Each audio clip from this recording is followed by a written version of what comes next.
For 6 days a week, the world out there had a way of telling our people they were nothing. Sit in the back, use the other door, step off the sidewalk. And then came Sunday. You put on your good clothes, you went to that church, and you got filled all the way up. And then you came home to a table your grandmother had been working on since before the sun came up. And that table was full. The good plates, the pressed cloth, more food than one family could eat. Because Sunday dinner was our people's way of saying one thing back to a world that spent the whole week saying the opposite. Not in here. In here, we are somebody. In here, the table is full. Now, number 10 on this list is the one that separated the real cooks from everybody else. The dish your grandmother was known for across the whole neighborhood, the one nobody could touch. Number 12 traces back to a man born into slavery who learned to cook in the kitchens of Paris and brought home a dish you have eaten 100 times without ever knowing his name. And number one was so tied to the church our people gave it a holy nickname. You already know what it is, but you do not know the whole story. So pour yourself something cold, pull up a chair, kettle's on, and so is the oven. Let's set the table. 25 dishes from every 1960s Sunday dinner. Number 25, sweet tea and lemonade. Before we ever get to the food, let's set the drink down, because no Sunday table was complete without it. The sweet tea, brewed strong, sweetened while it was still hot so the sugar melted all the way in.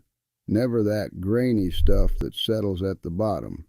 And poured over a glass packed full of ice. A wedge of lemon if you were feeling fancy. And right next to it, a pitcher of lemonade squeezed by hand, and the big red jug of Kool-Aid for the children.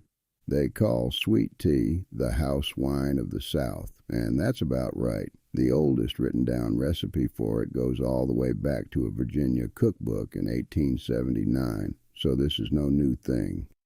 In our houses, that gallon pitcher lived in the icebox, and refilling it was somebody's whole job.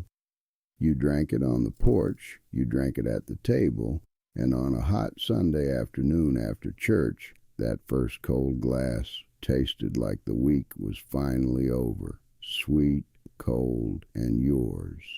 Number 24, deviled eggs. Now you remember the plate, that special dish with the little oval dents, the one that only came out of the cabinet on Sundays and holidays. If your grandmother owned a deviled egg plate, you knew company was coming. The eggs themselves were simple. You boiled them, you cut them in half, you mashed those yolks up with mayonnaise and a little mustard. You piped or spooned them back in, and you shook paprika over the top for that little bit of color. That was it. But deviled eggs weren't really about the recipe. They were about the table. They were what you brought to the church potluck, what sat at the end of the Sunday spread looking pretty, what the children tried to sneak before grace was even said. Humble eggs, a few pennies of mayonnaise dressed up on a special plate. That was the whole spirit of Sunday dinner in one bite. Take the simple thing and make it look like you cared, because you did. Number 23, hot water cornbread. Now there were two kinds of cornbread on a Sunday, and we'll get to the skillet kind later. But this one's almost forgotten, and it's the one the old folks loved. Hot water cornbread. You took your cornmeal, and instead of milk and eggs and all that, you poured boiling water right over it and stirred it into a thick batter. Then you shaped it into little flat cakes with your hands, careful because it was hot, and you dropped them into a skillet of hot grease until they were crackling crisp on the outside and tender and steaming in the middle. That was it. Cornmeal, water, salt, and grease. About as humble as food gets. But you laid one of those hot, crispy cakes next to a mess of greens, and you used it to sop up that pot liquor, and there was nothing better in this world. Some of the simplest things our grandmothers made were the ones we'd give anything to taste one more time. This is one of them. Number 22. Green beans cooked down with potatoes. These were not the bright green, crisp little beans they serve you in a restaurant today, barely cooked, squeaking against your teeth. No, our grandmothers cooked their string beans down. You snapped the beans by hand. That was a job for the children on the porch. And you put them in a pot with a piece of smoked meat, a ham bone, or some smoked turkey, and you let them go low and slow for a good while. Part way through, in went chunks of potato, and it all cooked together until the beans were silky and tender and the potatoes had soaked up all that smoky flavor. Now somebody will tell you cooking a vegetable that long takes all the good out of it, but there's a wisdom in it that goes way back. Seasoning your vegetables with a little piece of smoked meat, cooking them slow and tender. The food historians will tell you that's a West African way of cooking, carried here and never forgotten. It wasn't a mistake. It was a tradition, and it tasted like Sunday. Number 21, rice and gravy. In a whole lot of our kitchens, especially down in Louisiana and along the coast, you did not have a meal without rice. And the simplest, most beloved way to eat it was rice and gravy. You made a gravy from the drippings of whatever meat you'd cooked, browned up with a little flour and stretched with broth until it went smooth and dark and rich. And you poured it over a mound of white rice. That was the bed that everything else on the Sunday plate sat on top of. And that rice is not a small thing in our history. Our people came from rice-growing nations in West Africa. They brought that knowledge across the water, and it built whole fortunes in this country that they never got a dime of. But in their own kitchens, on their own Sunday tables, rice was the foundation, the thing that stretched the meal, the thing that made sure everybody at that table got up full. Rice and gravy was the floor the whole feast was built on. Number 20, black-eyed peas. Now you eat your black-eyed peas on New Year's for luck, but in our houses they didn't wait for January. They showed up on the Sunday table all year round because they were good, and they were filling, and they fed everybody. You simmered the peas low with an onion and a piece of smoked pork or smoked turkey until they went creamy and the broth turned rich. Served over rice, they were a meal all by themselves. And that little pea carries a whole ocean in it. Back in West Africa, our ancestors made a fritter out of black-eyed peas. They'd peel them, grind them up, and fry them golden. The food historian Adrian Miller traces that dish straight across the Middle Passage into our kitchens here.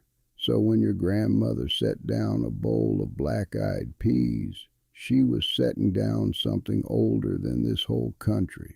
She probably didn't know the history, but her hands did. Number 19, candied yams. Now we're getting to the part of the plate that made the children's eyes light up. The candied yams. First, let's be honest about the name. What we call yams in this country are really sweet potatoes. But our enslaved ancestors called them yams because they were the closest thing to the true African yam they remembered from home. The name was a memory. It stuck. You sliced those sweet potatoes and you cooked them down slow in butter and brown sugar until the whole thing turned into a thick, glossy, candied syrup that coated every piece. Sweet, sticky, almost like dessert sitting right there on your dinner plate. Now, the marshmallows. I have to settle something. That marshmallow topping is not some deep ancestral tradition. The truth is, back in 1917, a marshmallow company paid a lady to write up recipes to sell more marshmallows, and that's the first time anybody put them on sweet potatoes. So if your family fought every year over marshmallows or no marshmallows, and somebody's family did, now you know. The candied yams are ours, going way back. The marshmallows were an advertisement. You can take that to the table. Number 18, smothered turkey wings. When Sunday called for something more than chicken, a lot of our grandmothers reached for turkey wings. And they didn't just bake them dry. They smothered them. You seasoned those big wings heavy, you browned them deep, and then you built a thick onion gravy right in the pan and laid the wings back down in it. Cover it, put it low in the oven, and let it go until the meat was falling off the bone and the gravy had soaked all the way through. That word, smothered, is one of the most important words in our whole kitchen.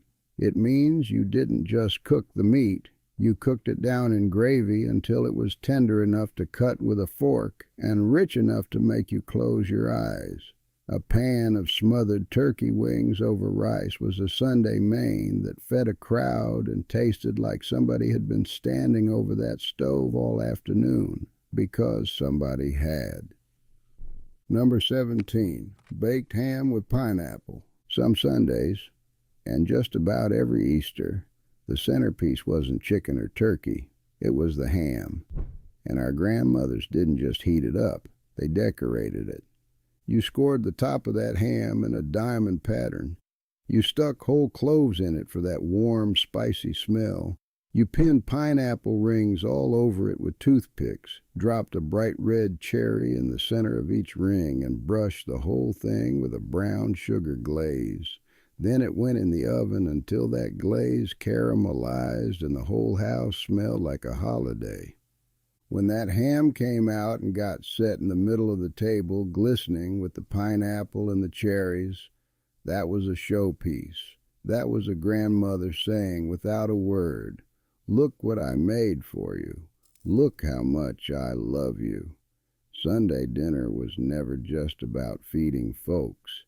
It was about making them feel like the most important people in the world for one afternoon. That ham did the talking. Let me stop setting the table for a minute, because you need to understand why this meal mattered so much. And it starts at the church. For most of our history, Sunday was the one day our people had. The one day that didn't belong to somebody else's field or somebody else's kitchen. You spent the morning in that church getting your soul fed. And then you came home and fed the body, and the two things were never really separate.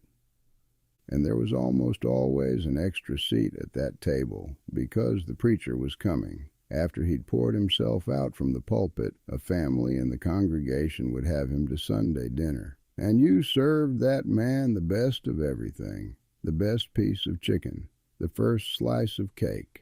It was an honor to feed the preacher, and the cooks in that church knew it.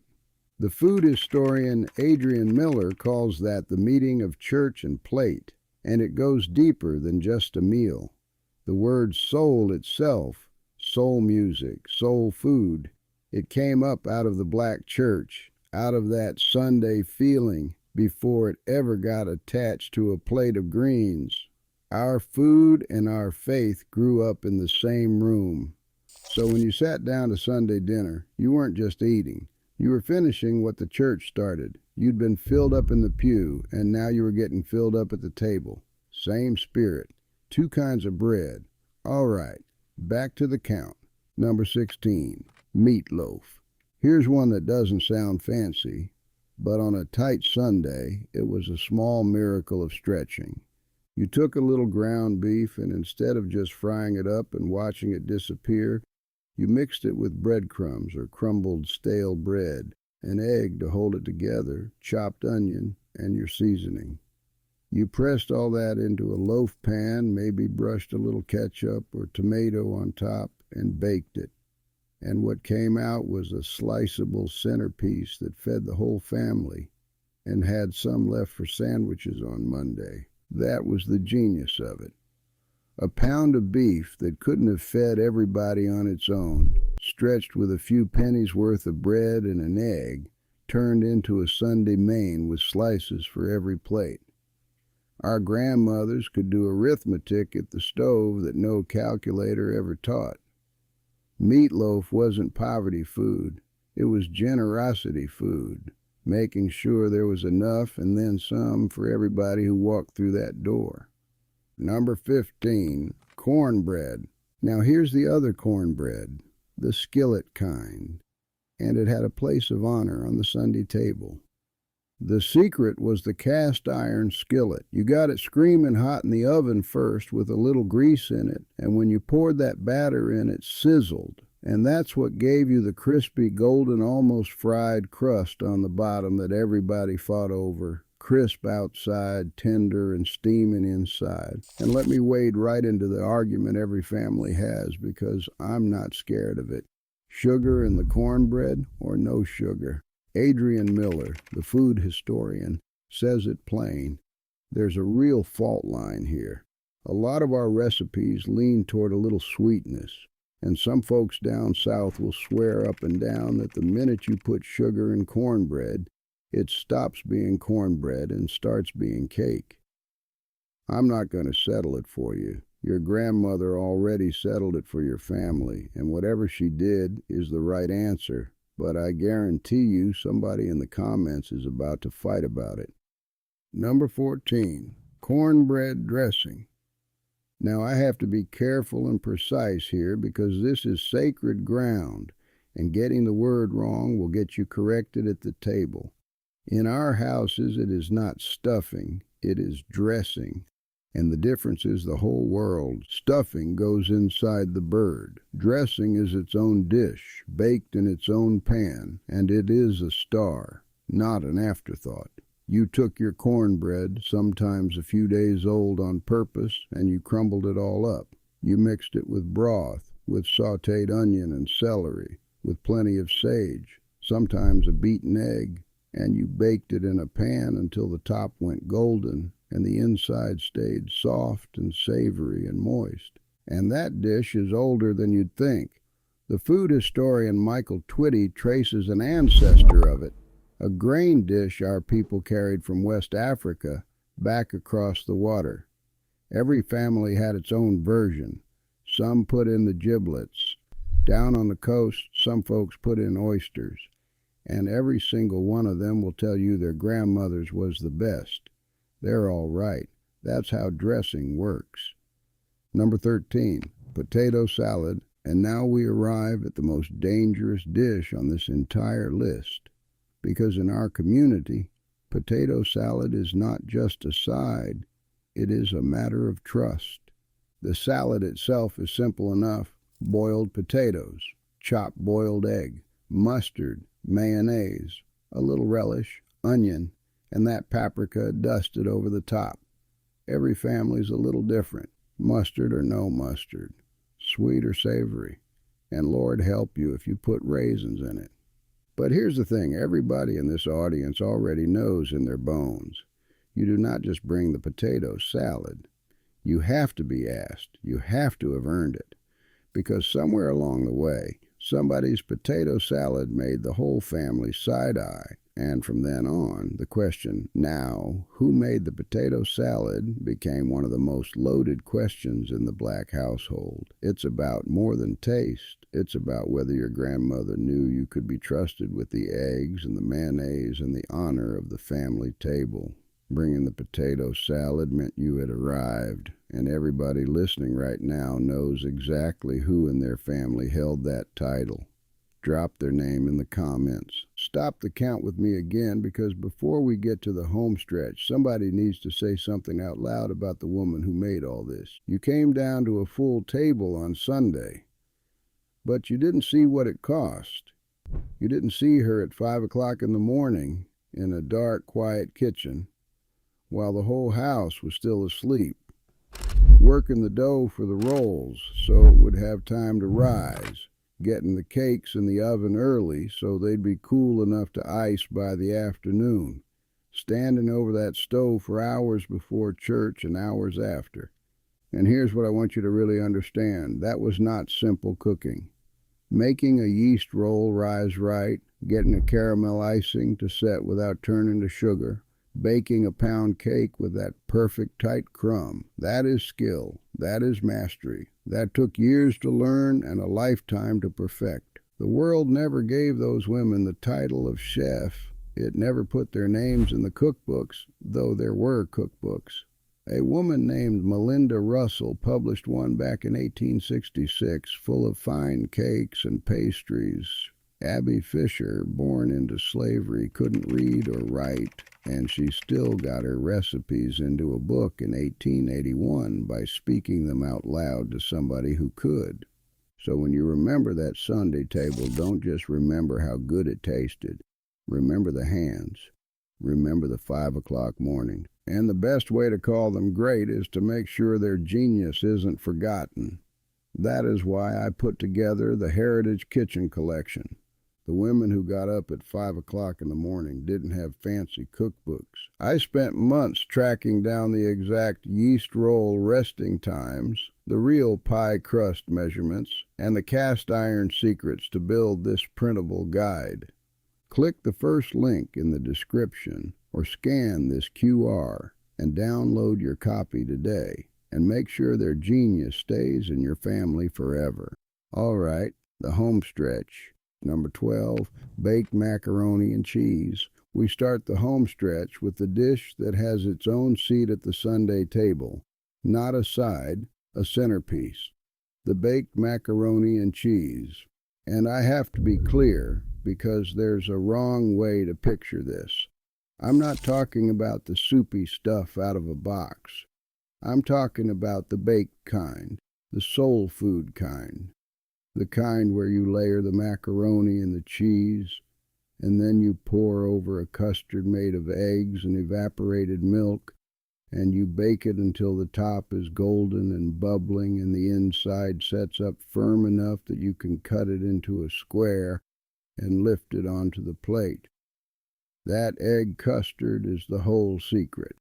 It's what holds it together, what makes it sliceable, what makes it real mac and cheese. And here is the history almost nobody knows. There was a man named James Hemings.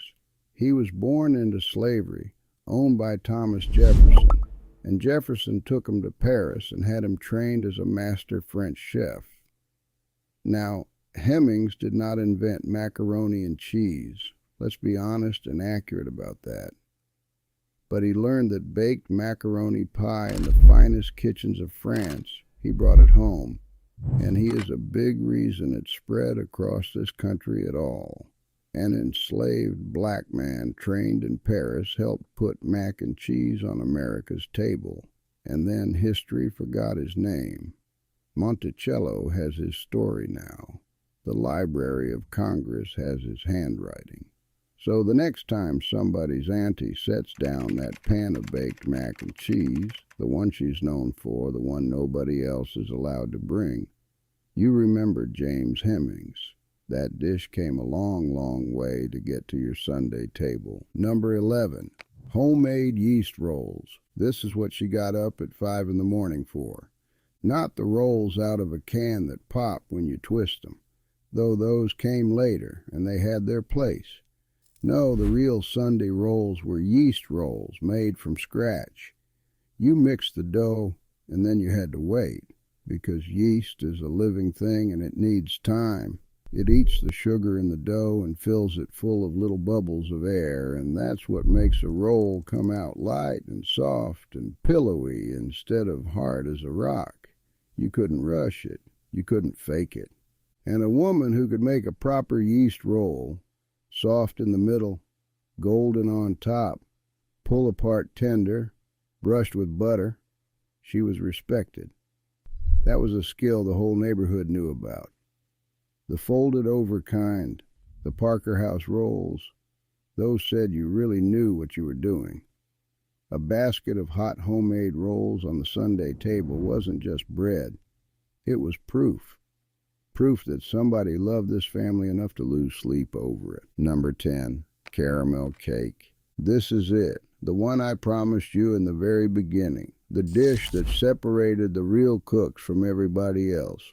The caramel cake. The cake part, a tender yellow layer cake, that was the easy part.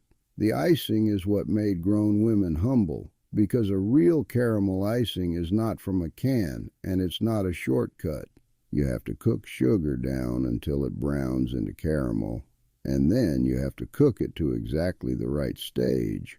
Too cool and it's syrup that runs right off, too hot and it seizes up, and then you beat it and beat it and beat it at exactly the right moment until it turns from a hot liquid into a smooth, glossy, fudgy frosting you can spread before it sets up hard. And here's the cruel part, that caramel is always one wrong move away from turning back into a pot of gritty sugar.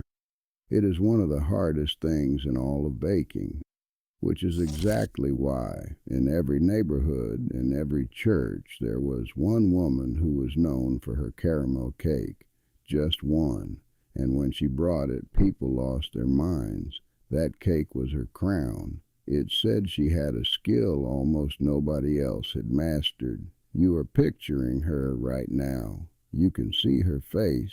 Put her name in the comments, because that woman deserves to be remembered. Number 9, banana pudding. You knew it was a special Sunday when you saw the glass dish come out for the banana pudding, because banana pudding was layers, and layers meant love.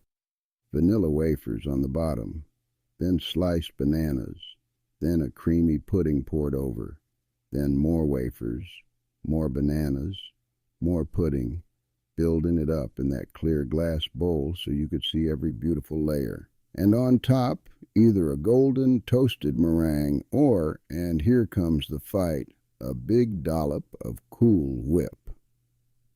Those little vanilla wafers have been around since way back, over 100 years. And somewhere along the way, some genius down south started layering them into pudding, and they put the recipe right on the box, and it became ours. But now I have to ask the question that's going to set this comment section on fire. Did your grandmother make her pudding from scratch, cooking that custard on the stove with real eggs? Or did she use the box of instant, and was it still somehow the best thing you ever ate? And meringue, or Cool Whip? There is no peace on this question. There never has been. Tell me where your family stood. Number 8, a Sunday egg custard pie.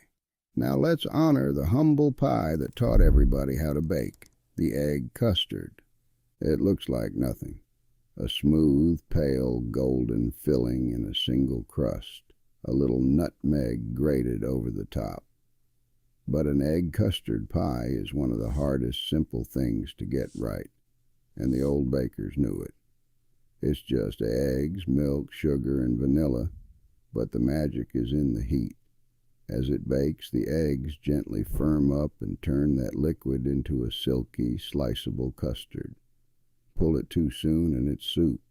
Leave it a minute too long and it weeps and cracks and goes watery. You had to know, by the jiggle, by the look, exactly when to pull it. That's the same science that sets a good baked custard of any kind, the very same secret that holds that mac and cheese together. And our grandmothers mastered it with no thermometer and no timer, just their eyes and their hands and 100 pies worth of practice. A slice of cool, silky egg custard pie was a quiet kind of perfect. It didn't show off. It just got everything exactly right. Number 7, 7-Up cake. Now here's one that's pure 1960s. A little bit of modern convenience meeting old-fashioned baking. The 7-Up cake. It started as a pound cake batter, rich with butter and eggs, but then you poured in a bottle of cold lemon lime soda, and the magic was in those bubbles. The fizz lightened up that heavy batter and gave the cake a little extra lift, while the lemon and lime gave it a bright citrusy flavor that cut right through the richness. Out of the Bundt pan it came, golden, and you'd drizzle a tart lemon glaze over the top. You don't see it much anymore, and that's a shame. because it was somebody's signature. When that new soda pop showed up on the shelves, our grandmothers didn't just drink it. They figured out how to bake with it. That's the thing about these women. They took whatever the world handed them, old or new, cheap or fancy, and they made it into something worth remembering. A 7-Up cake was tradition and invention, sitting on the same cake stand. Number 6, peach cobbler. Now we're deep into the sweet end of the table, the part of the Sunday spread that ended whole arguments and started new ones. And right in the middle of it is the peach cobbler. Sweet peaches, fresh off the tree in summer or out of a can the rest of the year, and there's no shame in the can. Cooked down sweet and syrupy, and then baked under a crust until that crust went golden and crackly and the fruit bubbled up around the edges, caramelizing where it hit the hot pan. Served warm. And if there was a scoop of vanilla ice cream melting on top, well, that was as close to heaven as a sundae got. Now, even here, there's a debate, because there's always a debate. Was your family's cobbler the kind with the full rolled crust on top, or the kind with the dropped biscuit dough, or a lattice with the strips woven over? Every family had their way, and every family was sure their way was right. But it didn't matter. The smell of a peach cobbler bubbling in the oven on a Sunday afternoon is a memory burned into every single person watching this. That smell was home. Number 5, pound cake. Before we leave the cakes behind, we have to honor the one that was always there, the one that didn't need a holiday or a reason, the pound cake. You know why they call it that? Because the old recipe was a pound of each thing. A pound of butter, a pound of sugar, a pound of eggs, a pound of flour. Our grandmothers knew the home version by heart and called it the 1, 2, 3, 4 cake. 1 cup butter, 2 cups sugar, 3 cups flour, 4 eggs. No measuring cup of memory required. And the magic of a pound cake is that tight, fine, buttery crumb. There's barely any leavening in it. All that richness, all that structure comes from creaming the butter and sugar together long enough to beat the air in by hand. That's why it's so dense and so rich and so perfect. A pound cake sat under a glass dome on the counter all week. It was the cake you cut a slice off for a neighbor who stopped by. It was the cake you toasted a piece of with your coffee. It was steady. It was always there. It never let you down, which, come to think of it, is exactly how we describe the woman who made it. Number 4, red velvet cake. If the caramel cake was the master's crown, the red velvet was the showstopper.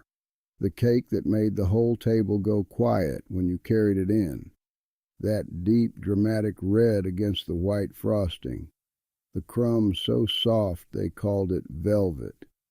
And that softness is real. It comes from buttermilk and a little cocoa working together to make the most tender cake. And that tangy cream cheese frosting that cut the sweetness just right. Now let me clear up a story, because folks love to tell it. You'll hear that red velvet was invented at a fancy hotel in New York, and that a lady got charged a fortune for the recipe and gave it out for revenge. That's a good story. It's also not true. There's no real record of it. What we do know is the bright red color got popular thanks to a company down in Texas selling red food coloring back in the 1950s. But none of that matters to us, because somewhere along the way, red velvet became a cornerstone of black celebration, the birthday cake, the holiday cake, the we made it cake. It became ours not because of where it started, but because of all the joy we poured into it. And that's a truer story than any hotel ever told. Number 3, collard and mixed greens. Now, before we close out this table, let me set the sweets aside for 1 minute, because no Sunday plate was all dessert, and the pot that made the whole house smell like Sunday deserves a place near the top. The greens. On a Sunday when company was coming, you didn't just cook one kind. You cooked a mess of them. Collard, mustard, and turnip all in the same pot. You washed every leaf by hand because grit in the greens would get you talked about. You stripped them off the stem, you tore them up, and you put them in a big pot with a piece of smoked meat to season the whole thing, and then you let them cook down low and slow until they were tender and dark. A little vinegar, a few shakes of hot sauce at the table. Now, greens carry a lot of history, and a lot of it is about hard times. But on Sunday, greens were about abundance. That big overflowing pot said, "There is plenty here. There is more than enough. Come and eat till you're full and then eat some more." In a world that tried to keep our people hungry 6 days a week, a Sunday pot of greens this big was its own quiet kind of victory. That's why it earns a spot this high. It wasn't the fanciest thing on the table, but it might have been the proudest. Number 2, sweet potato pie. And now, at number 2, right next to the crown of the whole table, the dessert that is ours down to the bone, the sweet potato pie. And don't you dare call it pumpkin. This is the hill our people will die on, and I'll die on it too. In our houses, the holiday pie, the Sunday pie, the pie you saved room for, was sweet potato, not pumpkin. The food historians like Jessica Harris and Tony Tipton Martin have written about how deep this goes, how the sweet potato carried the memory of the African yam all the way into our kitchens. You roasted or boiled those potatoes, you mashed them smooth, picking out every one of those stringy bits, and you mixed them with sugar, butter, eggs, and warm spice, cinnamon and nutmeg, and baked it into a custard pie that tasted like every good memory you ever had. And let me tell you how powerful this pie is. Back in 2015, Miss Patti LaBelle put her sweet potato pie in Walmart. A young man posted a video losing his mind over how good it was, and it went so viral that, and this is a real number, the store was selling one pie every second for 3 days straight. A sweet potato pie. That's not just dessert. That's a whole people recognizing the taste of home and running to get it. Pumpkin pie has never once in its life done that. There's a reason I saved it for last on the dessert table. Because at a real Sunday dinner, the sweet potato pie didn't come out at the beginning. It came out at the end. The final perfect note, set right down next to the one dish that crowned the whole meal. And that dish is number 1. Number 1, fried chicken, the gospel bird, and here it is, the one you knew was coming. The crown of the whole Sunday table, fried chicken. But our people didn't just call it fried chicken. They gave it a holy name. They called it the gospel bird. And there's a reason for that name. Frying a chicken was work. And back in the day, with a fresh killed bird and a skillet of hot lard, it wasn't something you did on a random Tuesday. It was a special occasion food. So it became the Sunday food, the bird you fried after church, the bird you served the preacher. The food historians, Adrian Miller and Jessica Harris both, tell us that's how it earned that nickname, the gospel bird, the preacher's bird, because it was so tied to that holy day and that holy man at your table. And making it right was its own gospel.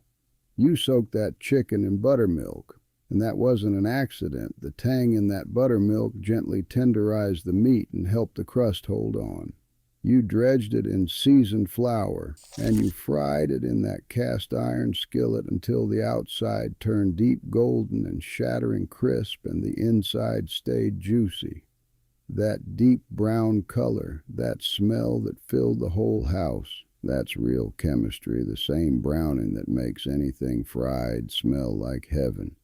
But our grandmothers didn't need the science. They had the skillet and they had the touch. Now you know the world took this beautiful thing and tried to turn it ugly. tried to use our love of the gospel bird to mock us, to shame us.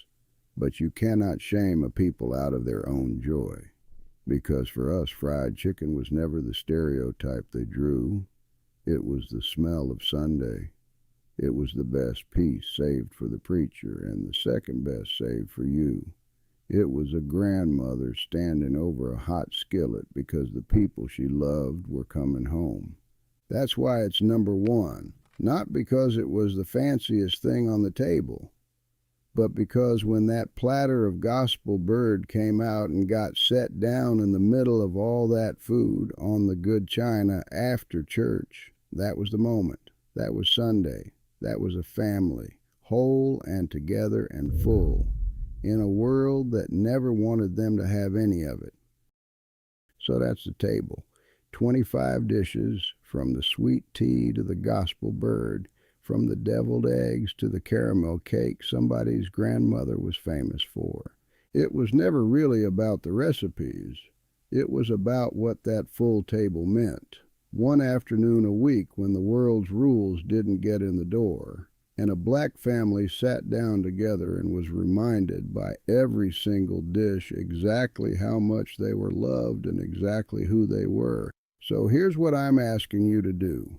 This week, make one of these: the candied yams, the peach cobbler, the mac and cheese, baked the right way with the egg in it. And don't eat it standing at the counter. Set the table, sit down, and eat it slow, the way she would have wanted. And if you've still got a grandmother, or an auntie, or that one neighbor who was known for something on this list, you call them. Before you cook it, not after. Ask them how. Because the living recipe is always better than the written one, and that window is so much smaller than any of us wants to believe. Tell me down in the comments which dish was your family's Sunday crown and who made it. Tell me who held the potato salad title. Tell me whose caramel cake nobody could touch. Because these aren't lost recipes. They're waiting recipes, waiting on us to remember they were worth getting up at 5 in the morning for. Cook it once, write it down, pass it on.